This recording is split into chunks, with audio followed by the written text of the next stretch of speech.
Hello, we are live. Inquiry question 1, Globalization Revision, Part 2. I'm going to be talking you through this, hopefully giving you a bit of revision on pretty much the early half, going into the middle of this inquiry question, and then Part 3 will sum up your latest learning on this. So let's think about one of the accelerating factors being transport. It is important that you know the advantages and disadvantages of air travel. I've put a number of those down there. I'm not going to read it out for you, but it might be worth understanding how air travel has changed. This is why it's become so important over the recent years. More affordable, cheaper, mass tourism, as flying became accessible by a greater percentage of the population. Larger planes, but you can also link the fact that accelerating factor and the improvement of transport is also linked to ICT. Booking easier and cheaper, no physical shops or agents, you can just go straight online, see our Easyjet case study that you have, and I'll come to that later. Secondly, and really important, is the speed of travel. And here's a really interesting slide. You can look up this YouTube clip later. But Australian airline Qantas, this is back in October 2019, not that long ago, about a year ago, actually, completed the longest commercial flight, 16,000 kilometers.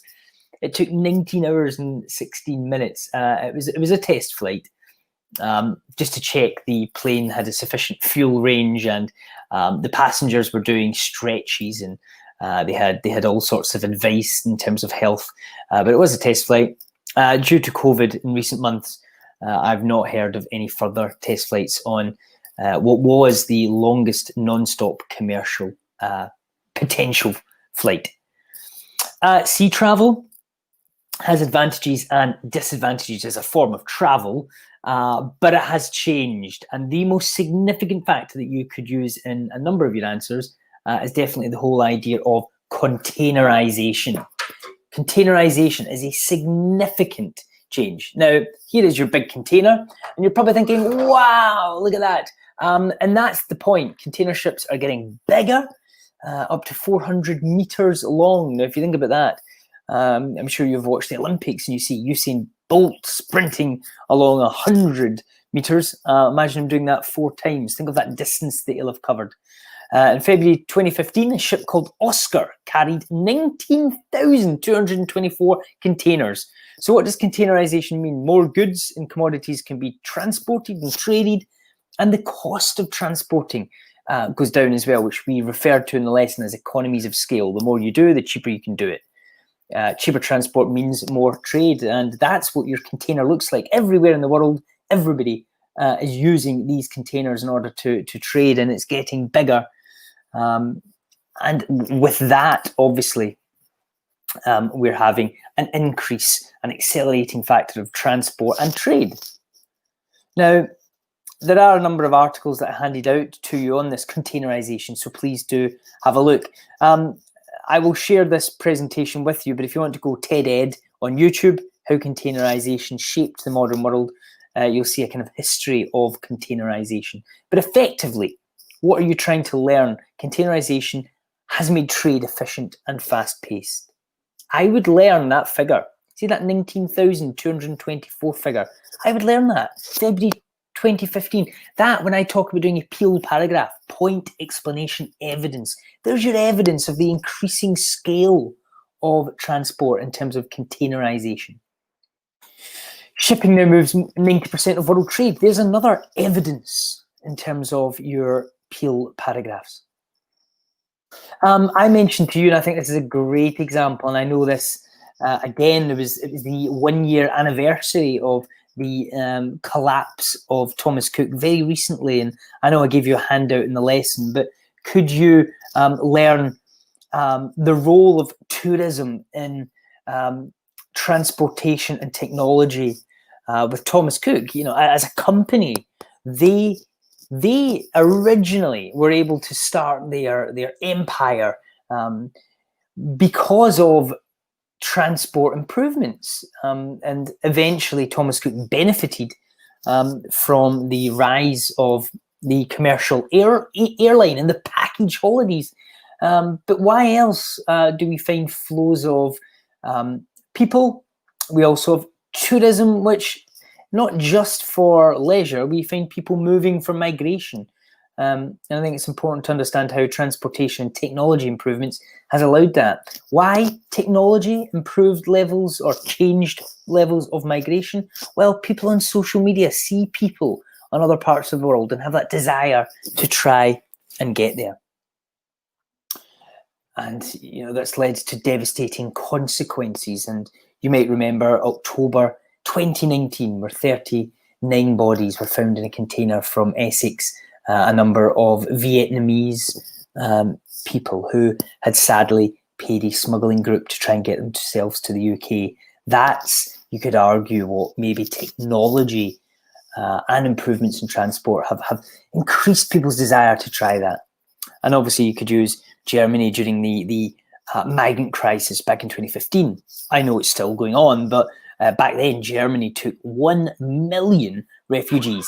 I gave you this, the late 20th century, early 21st century. I gave you this interesting selection of ideas that technology is a key development. Why? Because we have broadband, which has allowed TNCs and Google to take over the world.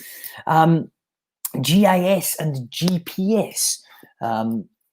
Really, we don't even think of it, but so much we do is linked to the fact that deliveries can be tracked by companies, vehicles can be tracked, products can be tracked across the world on these container ships, satellites can broadcast live data. We can watch those airplane movement websites, we can track our runs, we can really important technological development that has accelerated globalization, absolutely. And of course, just things that we take for granted, social networks and voice over internet protocol sites such as Skype have also played a really important part. 2014, 5 billion Facebook likes were being registered every day. I was reading an article on the BBC today, actually, which again is another good example you could use with the rise of social media and the internet accelerating globalization. There's a really good article. Go BBC News, and then type in BBC News M to the B. And if there's any kind of TikTok fans out there, it talks about how originally that sound, that M to the B sound, was started by a 16-year-old girl a few years ago. I think she's now 19 or 20. And she created this M to the B sound because it was some sort of grime rapping track that she created. And it's been picked up by a number of people on TikTok, and it's grew hugely. And now the most successful clip ever on TikTok is now a girl, Bella something, who again is living the other side of the world, and now has 493 million clips of just her face making a funny expression using that sound that originated from a girl making a diss rap track. It's just amazing that how far that's went from her Blackpool council estate to one of the most globally recognized sounds just in the last few months. So again, that's a good example. You could use that. Just because it's happening now, just because it's social media, doesn't mean, oh, that's not a real example. Of course it is. It's a great example of something that's going on right now. I talked a little bit about the Tim Berners-Lee in the original internet article that was published in The Sun, but I think it's really important to recognize that the 21st century has been dominated by rapid growth in the internet, and particularly ICT and mobile communications. And I talked a little bit about, even in areas that don't have great access to the internet, a lot of people are still able to access the internet from mobile phones. And we talked about the growth of the internet. You'll remember this from 1995 all the way up until now. And the latest figure I have is that over 52% of the world now has access. Again, learn figures like that. They could easily be used. I talked about the growth of social media, particularly allowing us not just to speak to our friends, but to track everything you could possibly imagine. I discussed the role of TNCs accelerating globalization, particularly social and cultural globalization. When you look at Facebook, YouTube, and Google, their ability to influence culture is huge, and they've obviously came around with the RTNCs, yes, but they've came about with the internet growth. I also talked about cultural globalization, the use of brands through social media. We also talked about people using apps that are maybe changing relationships and the way maybe traditional, particularly countries with specific religions, where maybe they're arranged, their relationships or marriages. Now the role of ICT and technology is shifting how people meet and have relationships. We talked about the growth of mobile users on messenger apps, WhatsApp, Facebook, WeChat. That's where really important growth is happening now. People using quick interactions with people instantly, real-time communication, and it just continues to grow. This is, I didn't have that much time to show you this in the lesson, but this is from July 2019. We can look at the growth of Instagram. In June 2018, Instagram reached 1 billion monthly active users, up from 800 million in September 2017. But I think what's really interesting here is you can track it back. Look at its growth. It's went from 400 million, 300 million, 2014, 15. In 3 years, it's more than doubled up to that billion mark. It's really impressive growth. Leading countries based on the number of Instagram users. The interesting thing I take from this, and I think it's important that you always make reference to this, of the 4.33 billion people who were active internet users as in 2019, that encompasses 56% of the global population. But who's accessing it? Let's look at the Instagram users on the left-hand side here. Not a single African country is shown there. That's over nearly 1.5 billion people. Who is actually going online, and is there a digital divide? Is there winners and losers? Certainly looks like the half of the world that's not connecting is missing out on what's going on here. This is, again, you can pause this if you want to extract some of the figures. As of Sunday, October 27, 2019, Africa had 1.3 billion. However, only 143 million have access to the internet. That's 11.5%. That is not very high at all. Worth looking at the data here. Africa ranks number 2 among regions of the world, but it's not. A median age of 19, very youthful population, but not getting access to the latest information. Really, really low. And that's an interesting figure for you to think about. Is it areas that are on the periphery, that are lower income developing countries, don't seem to be able to be accessing this information? We talked a little bit about the rise of mobile communication, and again, phones nowadays from 2008 onwards, fast mobile internet, real-time communication, very, very important in terms of changing how we use the internet. Someone used this in the lesson the other day. Someone mentioned it, and I think it's worth pausing this slide if you've not got this as a mini example of how mobile technology, and I'd get this into your notes, mobile technology has really improved and accelerated people's ability to engage in an economic sense. And mobile technology has been used by M-Pesa, which is basically a mobile payment system. It was originally launched in 2007, now used by about 1.7 million people, and actually there's considerable amount of money by users is flowing from area to area. It's really an interesting case study that you can use. So effectively, you're using your mobile to make payments and transfer money, which you can see all the different things you can do at the bottom there, but quite useful and interesting use of mobile technology as an economic driver of development.